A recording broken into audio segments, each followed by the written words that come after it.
நோவாவுடன் கடவுளின் உடன்படிக்கை.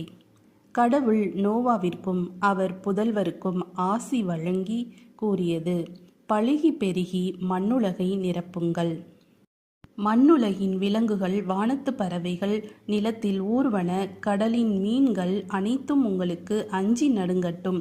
அவை உங்கள் கைகளில் ஒப்படைக்கப்பட்டுள்ளன. நடமாடி உயிர் வாழும் அனைத்தும் உங்களுக்கு உணவாகட்டும். உங்களுக்கு பசுமையான செடிகளை உணவாக தந்தது போல இவை எல்லாவற்றையும் தருகிறேன். இறைச்சியை அதன் உயிராகிய இரத்தத்தோடு உண்ணாதீர்கள். உங்கள் உயிராகிய இரத்தத்திற்கு நான் ஈடு கேட்பேன். உயிரினம் ஒவ்வொன்றிடமும், மனிதர் ஒவ்வொருவரிடமும் நான் ஈடு கேட்பேன். மனிதரின் உயிருக்காக அவரவர் சகோதரரிடம் உயிரை நான் ஈடாக கேட்பேன். ஒரு மனிதரின் இரத்தத்தை எவர் சிந்துகிறாரோ